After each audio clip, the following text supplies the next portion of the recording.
আমাদের সবারই প্রিয় নেতা, আমাদের দলের প্রেসিডেন্ট সমীর ভট্টাচার্য, রাজ্যসভা মেম্বার। সবাই আপনারা জানেন যে একটা মুখর ব্যক্তি, যা যেভাবে উনি রাজ্যসভা বক্তব্য রাখেন বা আপনাদের সামনে বক্তব্য রাখেন, বাংলার মানুষ যেটা চিন্তা ভাবনা করে সেই কথাটা ওনার বলার সবসময় বলেন। সামরিক পরিবহনে এই উদ্যোগ আমি সাধুবাদ জানাই। কলকাতা থেকে দিল্লি, কলকাতা থেকে পুরী, কলকাতা থেকে ব্যাঙ্গালোর, কলকাতা থেকে চেন্নাই, মানে একটা বড় বিজনেসম্যান বলেছিলেন তো, প্রায় দুনিয়া মুঠি নেই।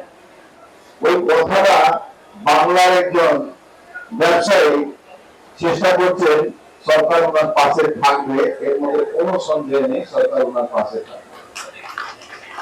বড় বক্তা এসছেন এখানে, আমাদের আরো এখানে যারা এই এলাকার যারা বসবাস করে সবাই আছেন, সাংবাদিক বন্ধুরা আছেন। আপনারা ইতিমধ্যে জানেন আমাদের কলকাতা থেকে সিকিম যে বাসগুলো যেত, একদিক থেকে আসতো ওরা প্যাসেঞ্জার তুলতো, কিন্তু আমরা ওখান থেকে প্যাসেঞ্জার পেতাম না। এটা ডিফারেন্স ছিল, সেটাও আমাদের সমঝোতা হয়েছে। কলকাতা আমাদের পশ্চিমবাংলা থেকে সিকিম বাস শুরু হলো। বাংলাদেশের সমস্যা ছিল, সেটাও আমরা মানে চালু করে দিয়েছি। সারা ভারতবর্ষের প্রত্যেকটা স্টেটে, বিশেষ করে আমি সামিল পরিবহন কর্তাকে বলবো যে আপনারা আমাদের যে ধর্মীয় স্থানগুলো আছে সেটা একটা ওই একটা চেইন অফ সিস্টেম করুন, যেখানে এখান থেকে বাস যাবে, ওখানে সব জায়গা ঘুরিয়ে আবার নিয়ে আসবে। আপনি কোর্স করেছেন, অনেক জায়গা আরো করতে হবে। আপনার গভর্নমেন্টের সরকার, আপনার কোন স্টেটে কোন সমস্যা হবে না, এই দায়িত্ব কিন্তু আমরা নিতে পারি। কেন সব জায়গা আমরা, আমাদের প্রশাসন, আমাদের গভর্নমেন্টের সরকার আছে। বলুন, আমার সঙ্গে কথা হচ্ছিল, দাদা তুমি বলছিলেন যে দাদার কাছে গেছিলাম, সমুদ্রের কাছে গেছিলাম, এখানে আগে আমাদের সারা দিনতে দিতে সমস্যা, মানে আমরা পয়সা হয়ে যেতাম, কি রোজগার করবো, কত টাকা আমরা মানবো। তখন সমুদ্রের যে চাঁদা নিতে আসতে আমাকে বলবে, এটাই হলো প্রেসিডেন্টের কথা। এই হলো বাংলার একজন মানে মুখর ব্যক্তি যে আপনাকে সুযোগ দিচ্ছে 100%।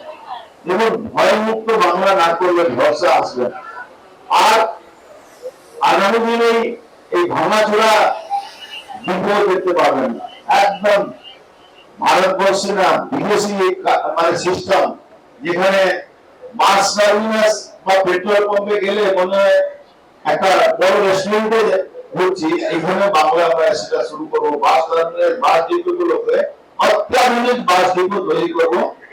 আপনাদের কিন্তু সাহায্য লাগবে, শুধু সরকার করে দেবে এরকম ব্যাপার নেই। সরকার আর আপনারা, বিজনেসম্যান আর সরকার, দুটো মিলে মিলে কাজ করতে হবে।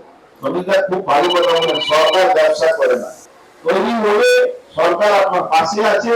আর বাস ব্যবস্থা বাংলায় আমি বলছি আগামী দিন আরো দেখতে পারবেন, নতুন নতুন জিনিস আপনি দেখতে পাবেন।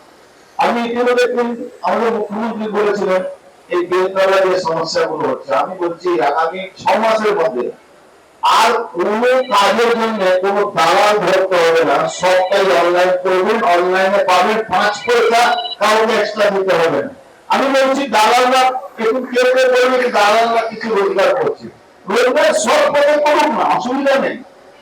সৎ পথে রোজগার করলে কোনো সমস্যা নেই, কিন্তু অসৎ পথে রোজগার করলে কিন্তু আমাদের সমস্যা আছে। আমরা চাইছি সৎ পথে রোজগার হোক।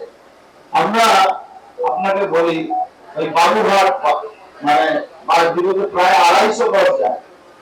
250 বাসে আমি দেখবেন বেশিরভাগ ইন্ডিয়ান বাস ওখানে চালানো, আমি রোজ ওখানে ওয়েট করে। আমি আবার এই ব্যাপারে একটু বিজনেসম্যান হিসাবে আমি বাসটা বন্ধ করতে হবে না, কিন্তু ফাইনটা রোজ করবে। 4 দিন ফাইন করলে 5 দিনও ঠিক পারমিট নিয়ে নেবে, ঠিক লাইসেন্স নিয়ে নেবে। কেন এটা ফাইন্যান্সিয়ালি যখন সমস্যা হবে তখন কিন্তু হবে। অন্য দেশে যাবেন, মানে ডেভেলপ কান্ট্রি গুলোতে আপনি দেখবেন গাড়িগুলোকে আটকায় না পুলিশ, আপনাকে ফাইন করবে, 4 বার আপনার ফাইন হবে, আপনি বাধ্য হয়ে সব আইনটা মানবেন। এই সিস্টেমটা এখানে আমরা চালু করব।